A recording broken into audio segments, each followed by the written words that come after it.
جو شخص غصے کی کیمسٹری کو سمجھتا ہو وہ بڑی آسانی سے غصہ کنٹرول کر سکتا ہے۔ میں نے پوچھا سر غصے کی کیمسٹری کیا ہے؟ وہ مسکرا کر بولے ہمارے اندر 16 کیمیکلز ہیں۔ یہ کیمیکلز ہمارے جذبات، ہمارے ایموشنز بناتے ہیں۔ ہمارے ایموشنز ہمارے موڈز طے کرتے ہیں اور یہ موڈ ہماری پرسنالٹی بناتے ہیں۔ میں خاموشی سے ان کی طرف دیکھتا رہا۔ وہ بولے ہمارے ہر ایموشن کا دورانیہ 12 منٹ ہوتا ہے۔ میں نے پوچھا مثلاً؟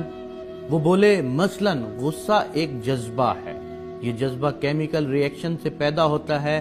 مثلاً ہمارے جسم نے انسولین نہیں بنائی یا یہ صرف ضرورت سے کم تھی، ہم نے ضرورت سے زیادہ نمک کھا لیا، ہماری نیند پوری نہیں ہوئی یا پھر ہم خالی پیٹ گھر سے باہر آ گئے۔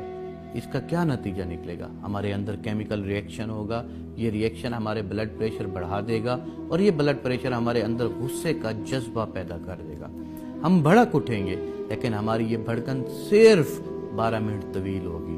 ہمارے جسم 12 منٹ بعد غصے کو بجھانے والے کیمیکل پیدا کرنا شروع کر دے گا اور یوں ہم اگلے 15 منٹوں میں کول ڈاؤن ہو جائیں گے۔ چنانچہ ہم اگر غصے کے بارے میں 12 منٹوں کو مینج کرنا سیکھ لیں تو پھر ہم غصے کی تباہ کاریوں سے بچ جائیں گے۔ میں نے عرض کیا کیا یہ نسخہ صرف غصے کی حد تک محدود ہے؟ وہ مسکرا کر بولے جی نہیں، ہمارے 6 بیسک ایموشن غصہ، خوف، نفرت، حیرت، لطف اور اداسی، ان تمام ایموشنز کی عمر صرف 12 منٹ ہوتی ہے۔ ہمیں صرف 12 منٹ کے لیے خوف آتا ہے، ہم صرف 12 منٹ کہہ کے لگاتے ہیں، ہم صرف 12 منٹ اداس ہوتے ہیں، ہمیں نفرت بھی صرف 12 منٹ کے لیے ہوتی ہے، ہمیں 12 منٹ غصہ آتا ہے، ہم پر حیرت کا غلبہ بھی صرف 12 منٹ رہتا ہے۔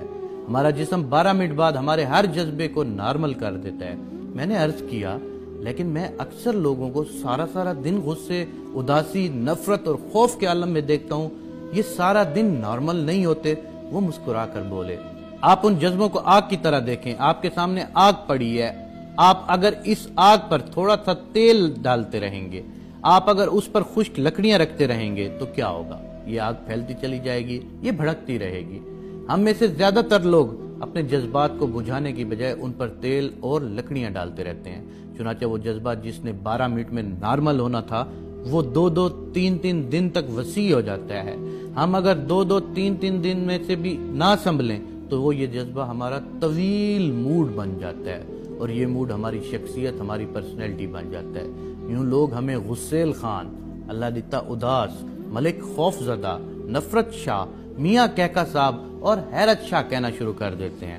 وہ رکے اور پھر بولے آپ نے کبھی غور کیا ہے ہم میں سے بے شمار لوگوں کے چہروں پر ہر وقت حیرت، ہنسی، نفرت، خوف، اداسی یا پھر غصہ کیوں نظر آتا ہے؟ وجہ صاف ظاہر ہے، جذبے نے 12 منٹ کے لیے ان کے چہرے پر دستک دی لیکن انہوں نے اسے واپس نہیں جانے دیا۔ یوں وہ جذبہ حیرت، کہکا، نفرت، خوف، اداسی یا غصہ ان کی شخصیت بن گیا، وہ ان کے چہرے پر ہمیشہ ہمیشہ کے لیے درج ہو گیا۔ یہ لوگ اگر وہ 12 منٹ مینج کر لیتے تو پھر یہ عمر بھر کی خرابی سے بچ سکتے تھے، یہ کسی ایک جذبے کے غلام نہ بنتے، یہ اس کے ہاتھوں بلیک میل نہ ہوتے۔ میں نے عرض کیا اور کیا محبت جذبہ نہیں ہوتا؟ فوراً جواب دیا محبت اور شہوت دراصل لطف کے والدین ہیں، یہ جذبہ بھی صرف 12 منٹ کا ہوتا ہے۔ آپ اگر اس کی بٹھی میں نئی لکڑیاں نہ ڈالیں تو یہ بھی 12 منٹ میں ختم ہو جاتا ہے، لیکن ہم بے وقوف لوگ اسے زلف یار میں باندھ کر گلے میں لٹکا لیتے ہیں اور یوں مجنو بن کر ذلیل ہوتے ہیں۔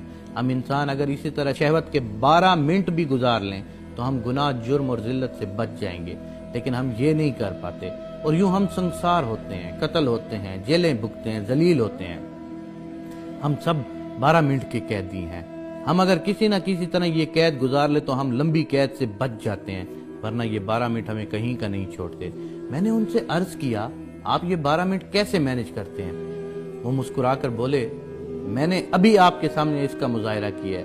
وہ صاحب غصے میں اندر داخل ہوئے، مجھ سے اپنی فائل مانگی، میں نے انہیں بتایا میں آپ کی فائل پر دستخط کر کے واپس بھجوا چکا ہوں، لیکن یہ نہیں مانے، انہوں نے مجھ پر جھوٹ اور غلط بیانی کا الزام بھی لگایا اور مجھے ماں بہن کی گالیاں بھی دیں، میرے تن میں آگ لگ گئی، لیکن میں کیونکہ جانتا تھا میری یہ صورتحال صرف 12 منٹ رہے گی، چنانچہ میں چپ بیٹھا رہا، وضو کیا، نماز پڑھنا شروع کی۔ میرے اس عمل پر ٹوٹل 20 منٹ خرچ ہوئے۔ ان 20 منٹوں میں میرا غصہ بھی ختم ہو گیا اور وہ صاحب بھی حقیقت پر پہنچ گئے۔ میں اگر نماز نہ پڑھتا تو میں انہیں جواب دیتا، ہمارے درمیان تلخ کلامی ہوتی، لوگ کام چھوڑ کر اکٹھے ہو جاتے، ہمارے درمیان ہاتھا پائی ہو جاتی، میں اس کا سر پھاڑ دیتا یا مجھے کوئی نقصان پہنچا جاتا وہ۔ لیکن اس سارے فساد کا آخرکار کیا نتیجہ نکلتا ہے؟ پتہ چلتا ہے ہم دونوں بے وقوف تھے۔ ہم سارا دن اپنا کان چیک کیے بغیر کتے کے پیچھے بھاگتے رہتے ہیں۔ چنانچہ میں نے جائے نماز پر بیٹھ کر وہ 12 منٹ گزار لیے اور یوں میں اور وہ یہ سارا دفتر ڈیزاسٹر سے بچ گیا۔ ہم سب کا دن اور عزت محفوظ ہو گئی۔ میں نے پوچھا کیا آپ غصے میں ہر بار نماز پڑھتے ہیں؟ وہ بولے ہرگز نہیں، میں جب بھی کسی جذبے کے غلبے میں آتا ہوں تو سب سے پہلے اپنا منہ بند کر لیتا ہوں۔ میں زبان سے ایک لفظ نہیں بولتا، میں کہکا لگاتے ہوئے بھی بات نہیں کرتا، میں صرف ہنستا ہوں اور ہنستے ہنستے کوئی دوسرا کام شروع کر دیتا ہوں۔ میں خوف، غصے، اداسی اور لطف کے حملے میں واک کے لیے چلا جاتا ہوں، غسل کر لیتا ہوں، وضو کرتا ہوں، 20 منٹ کے لیے چپ کا روزہ رکھ لیتا ہوں، استغفار کی تسبیح کرتا ہوں، اپنی والدہ یا اپنے بچوں کو فون کرتا ہوں، اپنے کمرے، اپنی میز کی صفائی شروع کر دیتا ہوں، اپنا بیگ کھول کر بیٹھ جاتا ہوں، اپنے کان اور آنکھیں بند کر کے لیٹ جاتا ہوں یا پھر اٹھ کر نماز پڑھ لیتا ہوں۔ یوں 12 منٹ گزر جاتے ہیں، طوفان ٹل جاتے ہیں، میری عقل ٹھکانے پر آ جاتی ہے اور میں فیصلے کے قابل ہو جاتا ہوں۔ وہ خاموش ہو گئے۔ میں نے عرض کیا اور اگر آپ کو یہ تمام سہولتیں حاصل نہ ہوں تو آپ کیا کرتے ہیں؟ وہ رکے، چند لمحے سوچا اور بولے آسمان گر جائے یا زمین پھٹ جائے میں منہ نہیں کھولتا، میں خاموش رہتا ہوں، اور آپ یقین کیجئے سونامی خواہ کتنا ہی بڑا کیوں نہ ہو وہ میری خاموشی کا مقابلہ نہیں کر سکتا، وہ بہرحال پسپا ہو جاتا ہے۔ آپ بھی خاموش رہ کر زندگی کے تمام طوفانوں کو شکست دے سکتے ہیں۔ آپ صلی اللہ علیہ وآلہ وسلم نے فرمایا شازان چینل سبسکرائب بھی کریں، لائک بھی کریں، شیئر بھی کریں، ماشوائے منت وار بھی